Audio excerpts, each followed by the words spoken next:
had it not been for the Nebraska Department of Corrections doing what they knew what they supposed to have did. And they never gave me an opportunity. They never gave me an opportunity for treatment because I wouldn't take the medicine. Mr. Nico Jenkins was an indiscriminate killer who wreaked havoc on the Omaha area since being released from prison on July 30th. He crossed racial, gender, and city boundaries to commit his murders. It is rare to have a killer cross racial and gender lines, so law enforcement knew we had an exceptionally violent offender. He was charged with 4 counts of murder, 4 counts of being a felon in possession, and 4 counts of use of a firearm. He already faced charges for terroristic threats when he threatened a woman's family.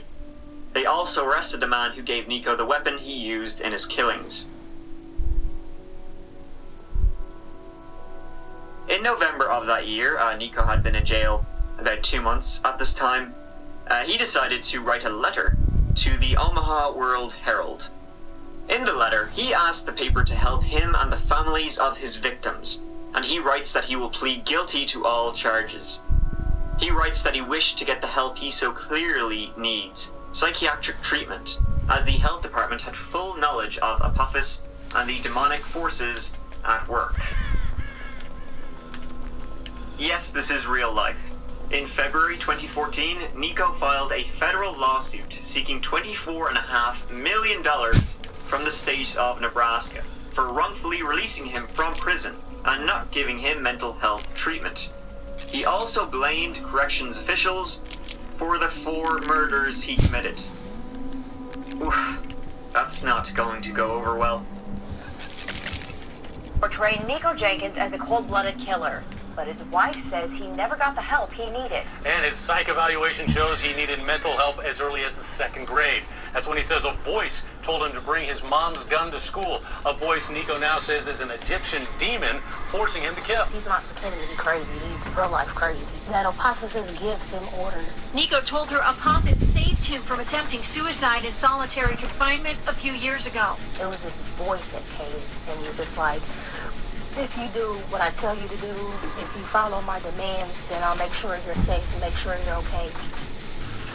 Now, at this point you're probably thinking, judging by his upbringing, the time he spent in prison, his crimes, the interrogation footage, the letters, Mother of God, this poor man, he never got the help he so clearly needed.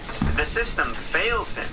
He never got any treatment for the issues he so clearly has. This was a complete failure of the health system.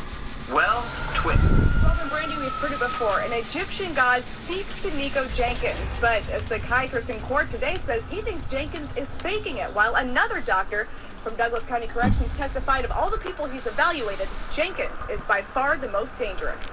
You wouldn't want to mess with Nico and be on his bad list, I'll tell you right now.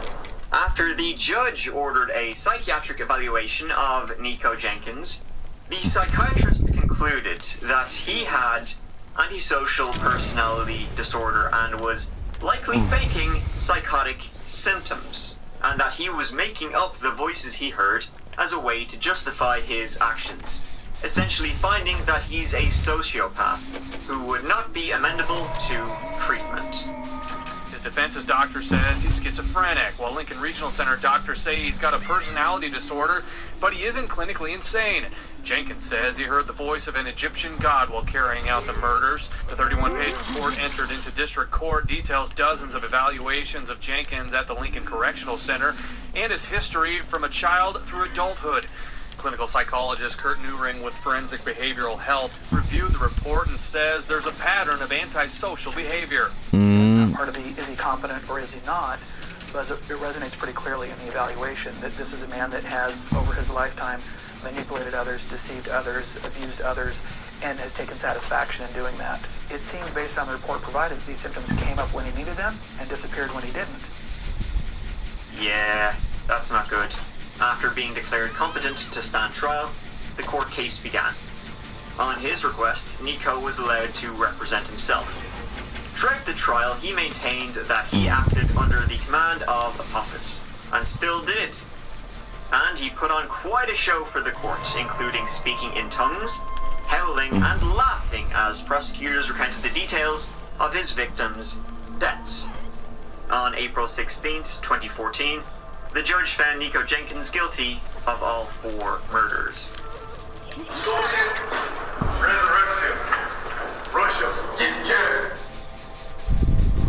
Now, during Nico's time in prison while awaiting trial, he decided to pass the time by making some body modifications. The Department of Corrections under fire again. An injury behind bars is raising questions. Family members and state senators want to know why officials can't put a stop to it. One inmate involved in nearly a dozen incidents behind bars. Good evening, I'm Jennifer Griswold. And I'm Craig DeGrelli. Convicted killer Nico Hold on. injured himself yet Okay, again. good. Now prominent state senators are asking, how does this keep happening, and where's the supervision? For example, in 2015, he had the Hold on. Hold up. 666 onto his forehead, or rather he tried to. The carving he made on his face was backwards, funnily enough, because he did it looking into a mirror. So now it just looks like a bunch of upside down 9s, I guess. But if you were to see him in a mirror, holy sh... He also decided to carve the word Satan on his face and cut his tongue so it would be like a snake's, and suffered 9 lacerations when he did so. He then smeared blood all over his cells. That's some bullshit. I let go like a second before that. Constantly cut You're so gay. That's some bullshit. Loved and got off on the reactions of fellow inmates. But when the other inmates wouldn't react and wouldn't call for medical aid because they presumably were just used to it, that's just Nico doing Nico things, then he would start to panic and be like, oh, I need help. I mean, he sounds just like a child. He did all this with razor blades. No one knows how he got them. Someone was obviously slipping them to him. He would also do things like drink his own pee-pee and snort his own jizz. And, oh boy, he took an action that many would consider drastic. Listen up, lads. He attempted to cut his penis with a razor into the shape of a serpent, and did enough damage to require 27 stitches. I'm sorry. Jenkins has since mutilated his face, tongue, and penis, and attempted to hang himself at least twice. He also swallowed a set of keys. Dicks already kind of look like snakes, though, so I don't think we'll ever know what his dream of a snake dick will ever look like. Hopefully. Prosecutors have said Nico told prison employees that he self-mutilates so he can use the insanity defense and embarrass the administration. Life or death will be up to the 3-judge panel in the case against convicted spree killer Nico Jenkins. This morning, attorneys argue if Jenkins' IQ was high enough for him to even have a death penalty hearing. A test when he was first incarcerated in 2003 suggests his IQ was 69, which is under the threshold. Jenkins himself objected to his own attorney's questioning and wanted to get right to the 3-judge panel. I want to expose these temporal physical evidence and this perjury that these officers committed before I was ever charged. Judge Peter Battalion orders that the hearing move forward, and Jenkins is competent.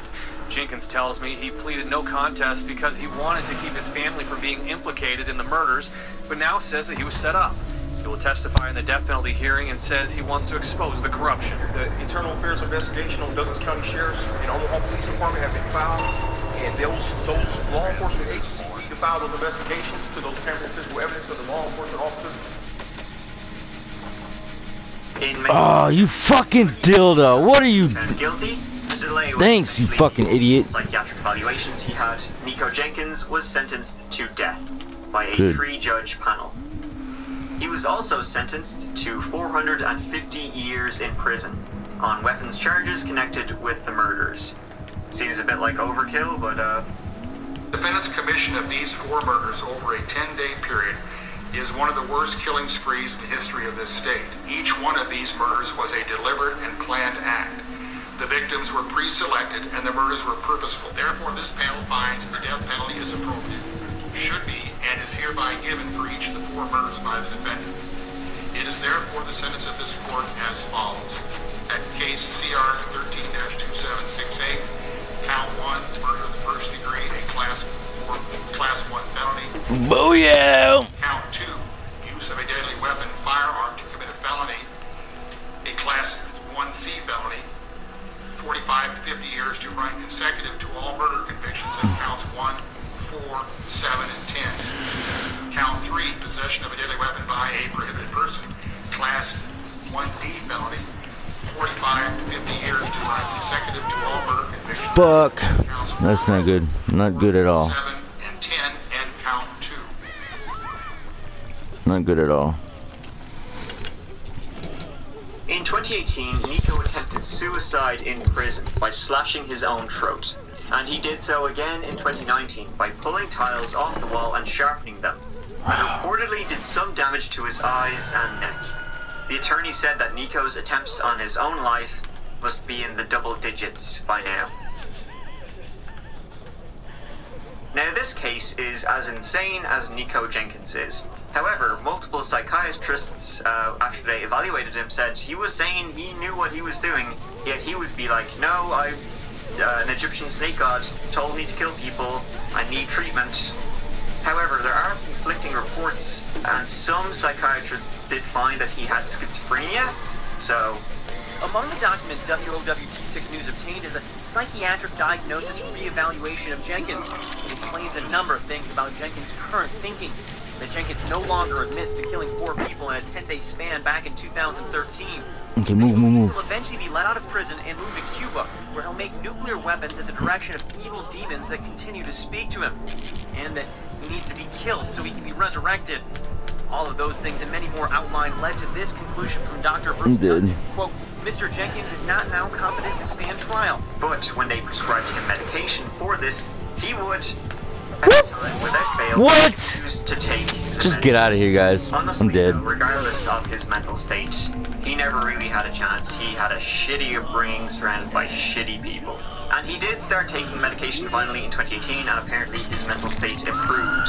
Though a year later he did then try and claw his own eyes out, so... I mean, he clearly has some deep-seated mental, serious psychotic issues. Right? Well, most recently, this year in 2019, projected the notion that he had any mental illness, so... And if you're mentally ill, you can't get the death penalty. So... Either he is seriously mentally ill, or it's the defense trying to prove it, but the court, they're not having any of it. However, this case was clearly brought about by a sick mind, a system that failed somewhere along the road, and it ended up with 4 people losing their lives. It's disturbing, tragic, and everything. Fuck! And that's the story of... Wow, you're a bitch, dude. Thank you so much for watching. I really appreciate it. Please let me know your thoughts on this case in the usual place, because it's one of the weirder ones I've covered. And thanks again. I will see you real soon in the next video. Thank you. Alright, run, motherfucker.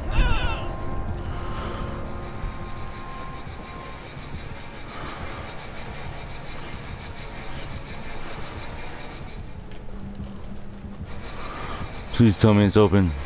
Man, it's not even fucking open. Are you serious?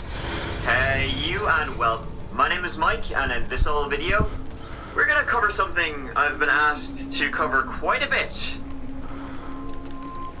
So, you're welcome. This is the case of Kenneka Jenkins, and on the surface it seems quite simple. But once you dig into it, you come across a buttload of theories about what really happened the night she went to a hotel, partied there, somehow walked into that hotel's... I can't believe I made it. And, well, stayed there. From social media videos to CCTV footage, some of it gives credence to the idea that something nefarious was going on in the Crown Plaza Hotel.